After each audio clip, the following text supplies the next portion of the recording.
Chad, it's as though those that play in the WNBA or cover the WNBA don't want us watching the WNBA. If we've just started to tune in based on the popularity of what women's college basketball became over the last 2 years and what funneled into the WNBA by way of Caitlin Clark.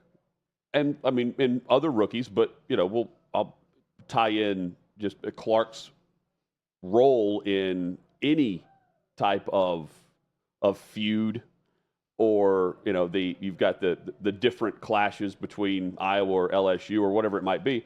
The storyline always goes back to her. And some people don't like that, even those that sit courtside and cover the league for their occupation. It's another example of what we have here is what I think is rampant in sports media and a lot of people who cover sports. You can tell when someone just really isn't a sports fan and doesn't understand sports, but for whatever reason, they're in a profession where they're being paid to cover sport or write about it. Example A is a person called Frankie Della Creta. It's spelled with a Z at the end, but in their bio on Twitter, it does say that the Z is silent. Let me read the description of Frankie Della Creta, who writes for something called Andscape.com. When I hear this, I think Manscaped.com, and I think about pubic grooming, but that's not what this website is dedicated to. It's a kind of a cross-section of culture, queerness, a lot of different things. It's the same site that called for the Chiefs to come out and discuss and publicly denounce Harrison Butker. Yes. How dare they not? Yeah, it's a lot of that. They've got a story up right now about young Dolph and how the system is responsible for all murders that happen in the city of Memphis, or that's what the headline said, something like that. Bobby Barak wrote a great column up at OutKick.com right now about this. Frankie Della Creta, just to give you a little background, the bio is exactly what you would expect for someone who wrote what I'm about to talk about. Writing sports, gender, and queerness. Hail Mary, the rise and fall of the NWFL from Bold Type Books. The Z is silent. They, them. We've got a rainbow, another flag that I'm not even familiar with, and what looks like a Star of David, okay, to go next to Frankie Della Creta. So Frankie writes a story where Frankie claims to feel unsafe at an Indiana Fever basketball game. Okay, let me give you a couple of the highlights from this story at Andscape.com. I'm at the Sun Fever game, and the vibe is horrendous. The woman behind me was mocking Dejanay's eyelashes and only stopped when my partner turned around and told her to stop being racist. There's a man in a MAGA hat. Then there's this woman in a Ban Nails shirt and cartoonishly fake nails, she said. Okay, it goes on to say, every time the Fever scored, the crowd would erupt, but it didn't feel like fans were rooting for their team. It felt like a threat. There was an ominous feeling in the building. Let me be the first to welcome the Indiana Fever and their fans to official sports fandom, because that is what atmosphere is like at great sporting events. The crowd should feel like a threat to you and anyone else in the building. There should be a little bit of hostility. Have you been to a game in Philly at any point, Frankie? Apparently not. Go to any SEC football game, and when the crowd cheers, it feels threatening, because that's what sports are at its greatest. Fan bases who don't like each other, that love their team. It should be loud. It should be a little hostile. It should not be violent. And you didn't describe one instance of violence here. You feel threatened because someone wore a MAGA hat? You were upset because someone had a sign that said ban nails? I'll raise my hand and say ban nails from the WNBA. Yeah, basketball, it's not racist. It's a safety concern, you idiot. Can How is this jewelry? racist? Can you wear jewelry? Eyelashes now are apparently owned by black people and no one else. That's racist. So if I say I don't like long eyelashes, I'm a racist. I don't like long eyelashes on anyone. If Hutton came in here with long eyelashes, as handsome as Hutton is, I would say take those eyelashes off. That doesn't make me a racist. You scare me. That makes me someone who doesn't like eyelashes. I'm threatened. And if you don't think that a nail, a fake nail that's in the shape of a claw, should not go into the cornea of a player in a professional sporting event, that doesn't make you a racist. It makes you smart. Hostile fan environments should be hostile. This is ridiculous. And once again, Frankie Della Creta has outed theirself as someone who does not understand sports. And I see right through it. Show me you don't know sports and don't really like them, but you're covering sport, because this is the one area where you can feed your racist, misogynistic, whatever you want to get out there, whatever you want to fight. This is where I can fight. Here's my battleground. The Indiana Fever fan base. I've found my battleground to attack. That's all this is. This is not a person who understands sports or what arenas or stadiums or anything should feel like to opposing fans or to anyone. Hostile? It didn't feel like they were cheering for. They feel like there was a threat. But Frankie Della Creta cannot feed this without mentioning the name Caitlin Clark or MAGA. That's the thing. Like, I would like to just make a stance to not feed into crap like this just because they're mentioning Caitlin Clark and using this. The idea that the first time this person ever heard someone at a WNBA game say that, hey, you need to cut your nails, it's coming from Caitlin Clark fans. You know, it's coming from Indiana Fever fans or someone wearing a MAGA hat. Get out of here. It's no different than Angel Reese in her first podcast putting Caitlin Clark's name in it so that websites like OutKick will listen to it and then us talk about it. That's the only way they get publicity through this. Otherwise, I mean, the only two times we've mentioned the website Anscape is, and by the way, it's propped up by ESPN. What was it? Undisputed? What was the name of the? Not Undisputed. What's the name of the site that he? Undefeated. The Undefeated. It's the version of this, right? After that dissolved. The only two times something we've Jason mentioned Whitlock once wrote for, I think, right? Yes. Wasn't that his site? The only two times that we have mentioned that website is whenever they have talked Harrison Butker and now Caitlin Clark. That's it. So why give this fuel? Why, I shouldn't have to know that Frankie Della Creta is baiting all Caitlin Clark fans in. But the problem with it is the WNBA is totally cool with it.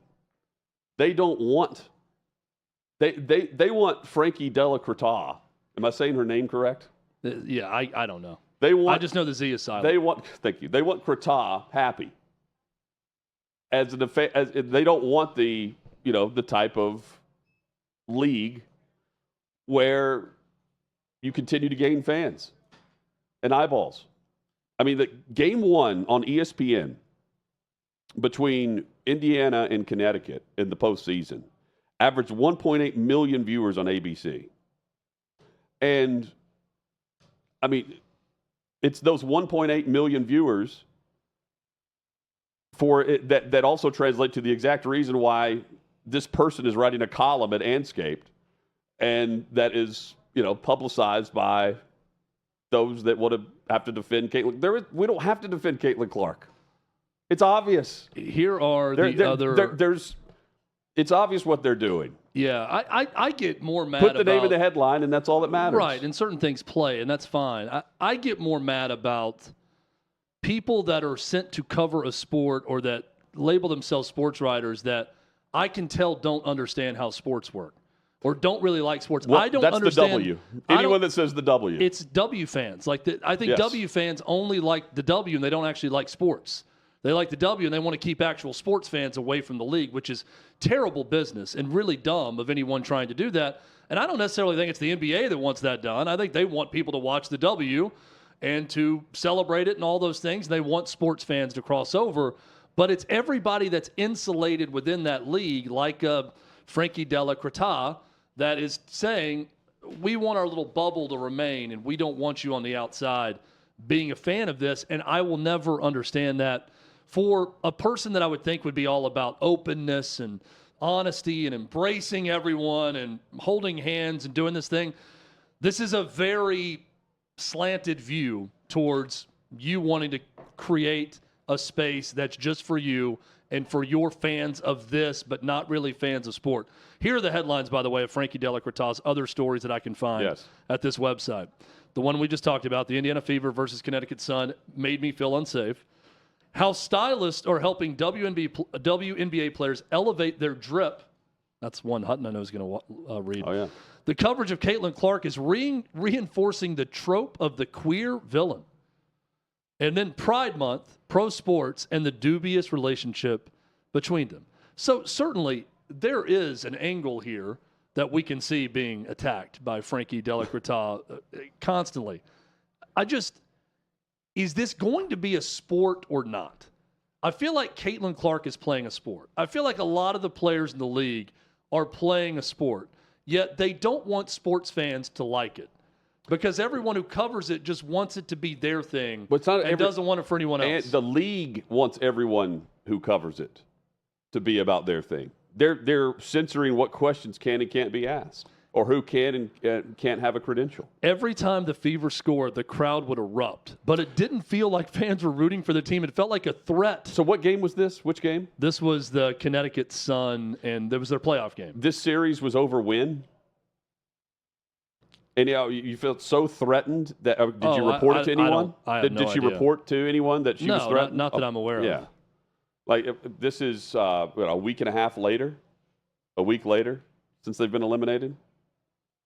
Well, the partner had to yell at someone to stop being racist because they said they don't like nails.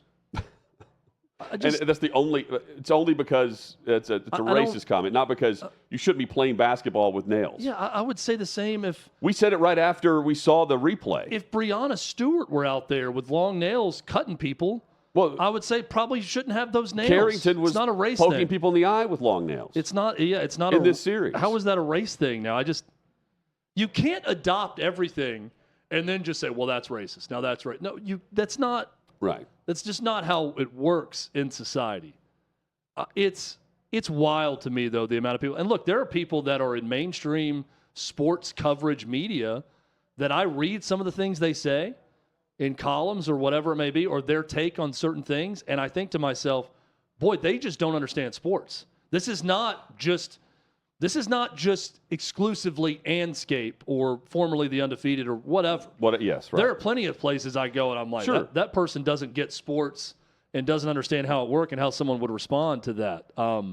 So it's not uncommon for this to happen. But it's not about understanding sport. It's about, from the flip side of it, understanding that this is their only way to gain attention. Yeah. And to stir the pot. The only way to do it is by mentioning Caitlin Clark. You can't mention anything else in the WNBA because either one, the WNBA is not going to let you, or two, it would, God forbid, be about the sport instead of things going on behind the scenes, which is what they want apparently. The players don't let it be about the game. I think also, therefore, if you don't know anything about, you don't have to know anything about basketball to cover the WNBA. Yeah, a little bit of animosity and a little bit of disdain sometimes that only fuels rivalries. It could fuel atmosphere in a building like what they were experiencing at this Indiana Fever game. I don't think it's necessarily a bad thing. I also think this about the WNBA. The moment that everyone gets along with Caitlin Clark and the moment that these articles stop being written, I think the WNBA goes right back to low ratings, and people don't care as much. I think the division is what fuels a lot of this. Well, for them, the moment that they don't build other stars through the star power of Caitlin Clark, they're done. Because when Caitlin, again, I'm not hoping this happens, but blows out her knee for the season. Mass exodus on anyone wanting to watch. The league should try to capitalize on that instead of slamming the door shut and acting like, yeah, good, glad this is over. Get out of here. You're not welcome. Yeah, and the problem is that players are going to respond that way too. And people closely covering it are going to say things like, yeah, it's great. I hope you all go away. Well, and that's not what you want. And that's what's happening. But again, it's almost being celebrated. Right. Which is just stupid. There was a guy on ESPN I saw that was saying on Around the Horn or one of those shows that he hopes all the Caitlin Clark fans disappear forever now. On ESPN, he's saying this when the playoffs are on his parent network. Instead of he's urging people to not go back and watch. It's like instead of wanting the WNBA games have to be moved to NBA arenas, sold out NBA arenas. We're going to go back to the Division II program where there's 6,000 seats in the arena, or we want to go back to the Mohegan Sun for practice, but oh wait, there's a Pilates class, so we're going to get kicked off the floor. That it's like they want to stay there, which doesn't make sense because when Caitlin Clark's in town, the show is in town. The WNBA is in town, and when it's not, it's back to what it was, which is a league covered by Anscaped. Yeah, a lot of W material on that side. First time really perusing the site just to get some more intel, and there's a lot of W coverage. A lot of talk of drip, too. Covers can you find the WNBA standings on that site? That's a good question. Let's go see. Can you tell me who's playing currently? Or is it like the rankings of best fit? Longest nails. Would you like to hear some of the headlines, Hutton? Yes. Courtney Williams may have found a home with the Minnesota Lynx. Okay. The race, 5K, and half marathon creates own route through Atlanta's black neighborhoods. Okay. Another headlines. Here's the one I saw about Memphis. Memphis rapper Young Dolph knew there was no love in the streets. His murder trial confirmed he was right. Wow. Is that all by her? These are all sorts of different contributors. Yeah. Contributors. You can't ask. There's a story about the head coach of Alabama A&M who was an extra in Any Given Sunday as a college football player, talking about meeting Al Pacino. I'd read that. That's 1 out of 15 on the headset. That's good. You got me. Click. Thank you, Frankie Dillon. Acting with stars in Any Given Sunday was a dream come true for Alabama A&M coach. I'd read that. Intersection of sports and movies. Good with that. That's good. As long as it's not a Caitlin Clark fan that was the director of the said film. Now, if they knew that it was me looking at this, they'd probably tell me to get GTFO. We don't even want you here. You think that it's appropriate for Indiana Fever fans to cheer on their team and cheer loudly against the opposition? Then you can get the hell out of this website right now, if that's the case. Oh, man. If you are 4 fans screaming, then you need to leave right now because it's going to invade someone's safe space. You've got, back in June, 2.3 million viewers. That was the average for Angel Reese and the Chicago Sky against Caitlin Clark and the Indiana Fever. If you could only have Angel Reese versus Caitlin Clark in every game, if they could suit up for every team, all 12 of them in the WNBA, and just go head-to-head every night on ESPN, but you'd sell a lot of ads. But what if you didn't have Angel Reese and Caitlin Clark, and you could go back to the 700,000 watching the WNBA playoffs last year? Yeah, the 114 or whatever their union's called. That's it. That was actually the amount of people watching the finals. Yes. The 114. I love the stand up and cheer if you were one of the 114 people who watched the WNBA finals pre-Caitlin Clark. Is it the one? I think it is the 114. 144 maybe? Yeah, whatever their number is, how many players in the league. They had a very official letterhead on the statement they released of the 144. Are they actually one number short? Are they leaving Caitlin Clark out on I feel purpose? like it was coming from like a Delta Sky Miles platinum account that you're a member of the 144 club. You get to go into the private lounge at the airport. It's the constant, this is not good for the WNBA, what we're seeing. We're seeing all these fans show up and watch our sport, watch our game. Can we not get back to the Pilates class kicking us off the basketball floor as we try to warm up for the game tonight? Meanwhile, you know what is bad for the WNBA? The fact that Caitlin Clark is out of the playoffs, and I have no idea who's left playing right now. That's what's bad for the WNBA. And that's what they have to fight against. Is some level, even if it's just a baseline, they're still fighting against Caitlin Clark. Get the amount of people who knows in the women's college Final Four. If you can get to that number of people who care about the playoffs without Caitlin Clark, that's a win. It's a huge win for your brand. But they don't want it. They don't. I mean, they do as long as she keeps winning. ESPN will fuel that. Is this column written and endorsed by ESPN? If Indiana would have won that series? No. No. But Hutton, it's conveniently published after they're no longer on ESPN. Now, I would hope that I would love for the Indiana Fever to have a backbone here and reach out to their broadcast partner, because their broadcast partner funds this website, and say, what are you doing? We didn't get a single complaint. There are very vague things about this. Like, why are you trying to make our home game atmosphere some sort of snake pit for everyone who comes into it? I would hope they'd stand up and say something about this. Yeah, and again, like they won't. I want for all of the, the derogatory things that are claimed to have been said to players, all of the taunting, all of the apparently homophobic and racial slurs. You've got media courtside, you have staff courtside, you have the old school fans in the stands, and the only people I hear talking about this are the players, some of the coaches, and in this case, some reporters. I don't hear about this is happening in real time right now. This was just shouted at Angel Reese we're not right gonna hear now. that This at was all. just shouted at Angel Reese 5 seconds ago during the commercial break. Don't see that. I see it a week later in a column at Anscape. Yeah, you're not going to hear it because they're too busy drafting another letter of condemnation for Christine Brennan for asking a question. Right. Let's get her out of here. This woman has no place in the W for asking a question. But if you meant to do it or not. This was this is Anscape like, looking for USA Today to denounce Christine Brennan from, guess who? The WNBA PA. Asking for USA Today to come out and denounce said person. It's exactly what the writer did at Anscape with Harrison Butker. Where's the NFL? Where are the Kansas City Chiefs to say that this is wrong? Because they haven't done that, they're complicit. It's the same type of trap from the same site. It's and in crazy. this case, from the PA. Is the crazy. PA fund this? Is this actually this portal, the web portal you go into, like sign in to get your benefits? You go to Anscape. This is funded by the / 144. PA. The 144 funds this. That's it. Just think, Christine Brennan isn't left enough to write for this site.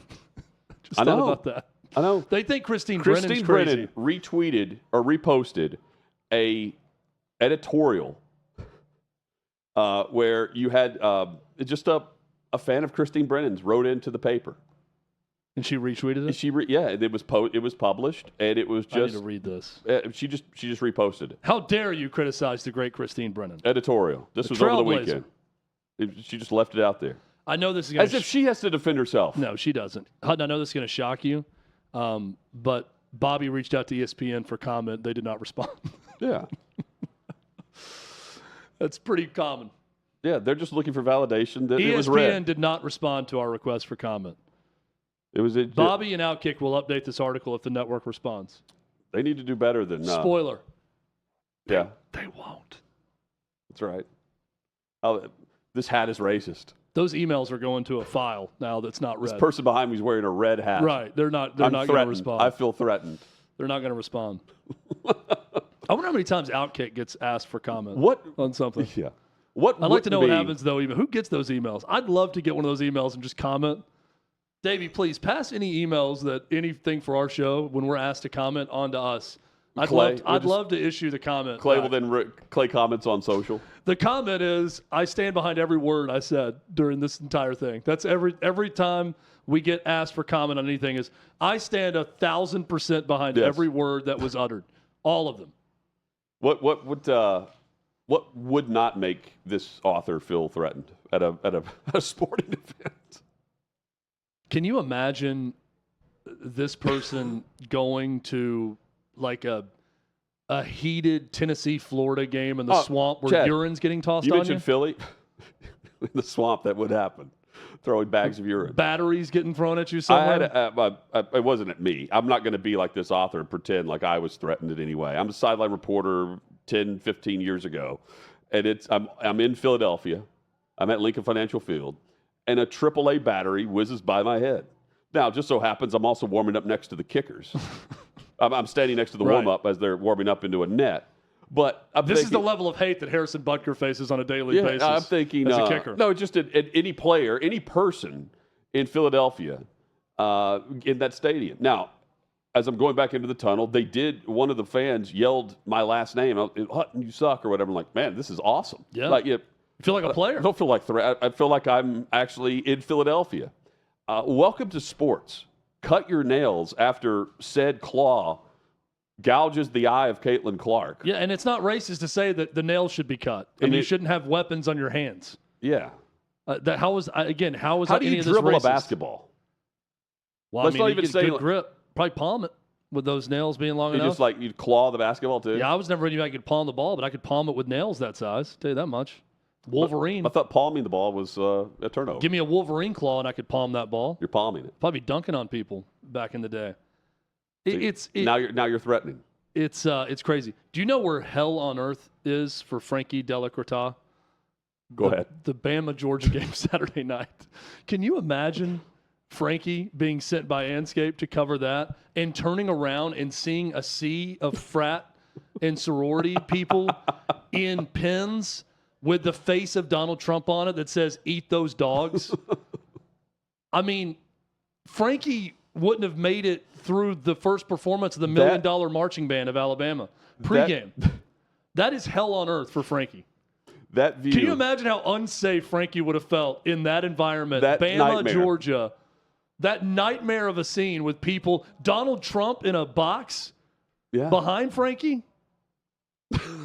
I mean, Frankie would have sprinted. Frankie would have paid all the money in Frankie's account to get in a rickshaw and be taken out of the state of Alabama. Frankie wishes that this description could have been used. It was as if I was at Bryant-Denny Stadium while I was courtside watching this WNBA performance with someone shouting, "Cut your nails." I mean, I would honestly be afraid for Frankie. Just Frankie's mental well-being, attending an Alabama Georgia game. It'd be a great SNL skit. Oh my gosh, the things that would have been seen. Yeah, the triggering that would have happened. If you're threatened by a red hat and long nails being cut, like the sound of nail clippers.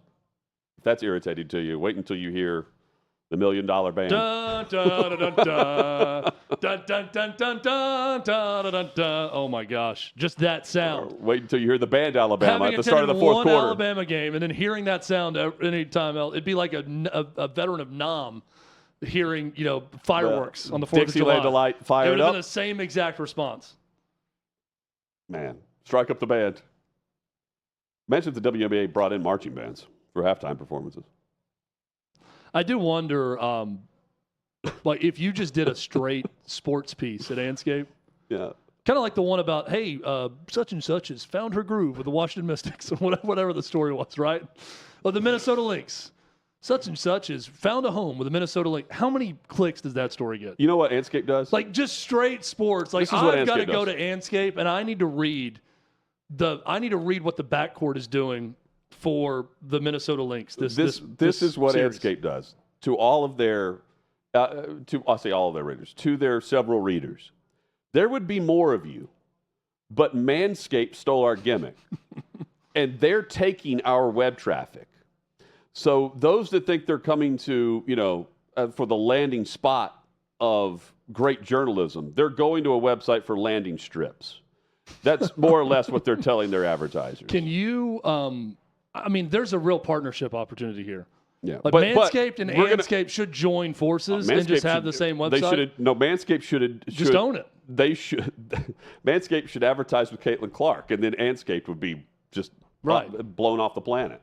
Here's where you can read about the 5K that runs through Atlanta's historically black neighborhoods, and you can shave your balls. Yes, half off. Yes.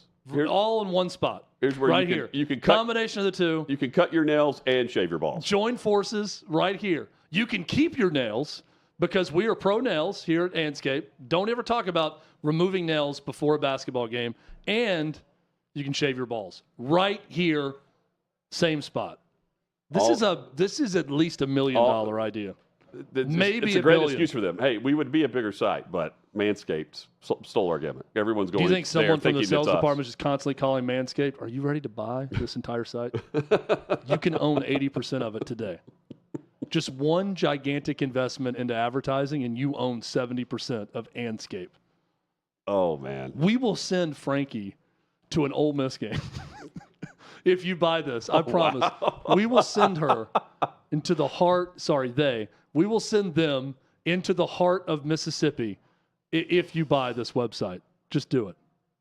Yes. Maybe go to Vandy.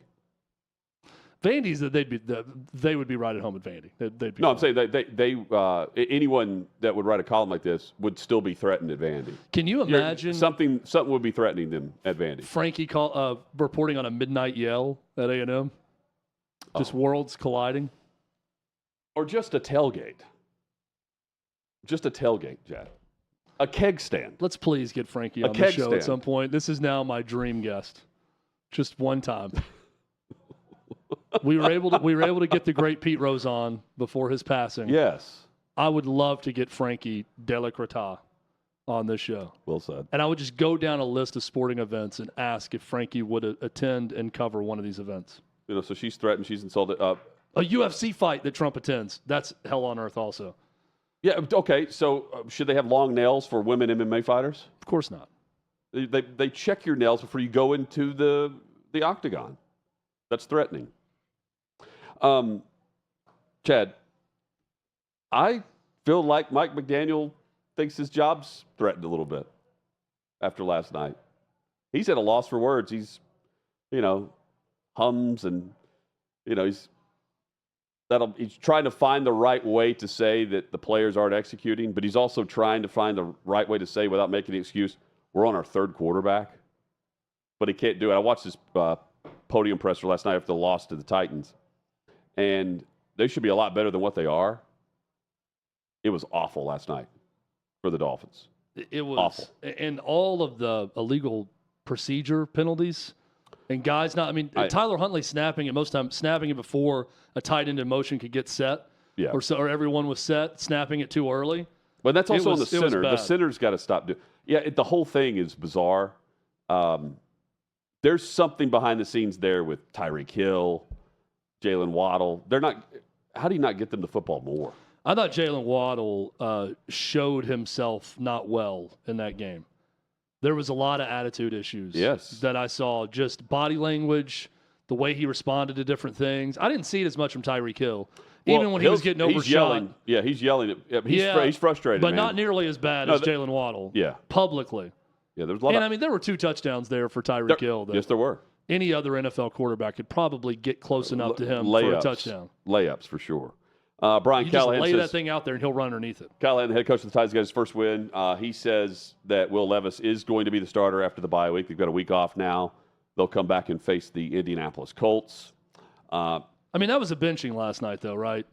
It was. He could have gone back in the game. I'm watching him on the sideline, and he is firing the ball fine after coming out of the medical tent. He could have gone back in. I believe that. I think the timing of it, he was Callahan taking advantage of the opportunity to put the backup in and see what happens.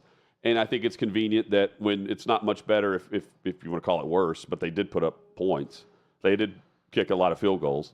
When you see that, you're like, okay, well, we got a week off. We'll see if this wakes up Levis. If not, we'll go back to him. I also think that Brian Callahan is thinking to himself, I can't go 0-4 and lose to this Tyler Huntley-led Dolphins team. And we're not losing with Mason Rudolph in the game. We have a good enough defensive plan. This quarterback isn't doing anything. We're going to run the ball now, not throw much. He's not going to throw to the other team. I need to get out of here with a win. And I totally understand that. If you were him and you're thinking about your job long term, you cannot go 0-4 and lose to that team in that situation. And he knew Mason Rudolph was a better option than Will Levis. Here's my view on it. If you are serious about trying to win games, the way to win games and the formula for this Titans team is rely on your defense, which is pretty good. Your run game could be pretty good if the offensive line gels especially, and get a quarterback that stays out of your way. That's the formula to win some low-scoring games. But if that's not really the goal this year, and it's to just find out what is the ceiling for the other quarterback, then you continue to start him, and you're probably going to lose more than you're going to win with Mason Rudolph. And if the goal is long-term and you're not worried about the season, that's fine. because you're going to get a higher draft pick in the end of it. Well, if I'm the coach, I'm like, guarantee I'm back next year then. But there's not a single Right? person who can absolutely Tell me I'm back without having to win. We know how Mike Vrabel would have viewed that. He was always Vrabel would be fired gone right for now. the win. Yes. Had he come back for another year, this is what he would have been in the middle of. And he would have been, if given these players, he would have been starting Mason Rudolph earlier than this. Yes. Because Mason Rudolph would not make the dumb play and stay out of the team's way. And we didn't see Levis make that type of play with Vrabel. We didn't see the first 2 weeks type dumb plays. Chad, we always saw great play from Pete Rose. Play the game the way, if you're a fan of any sport, you want your favorite player, you want any player on your team or any player you're watching to play the game, to play the sport. Steve Garvey is going to join us when we return, and we'll discuss the legacy of Charlie Hustle and what it means now that he's no longer with us. Many have said posthumously he's going to get into the Cooperstown, into the Baseball Hall of Fame. Is that true? Does Steve believe that? That's next here on Hot Mic.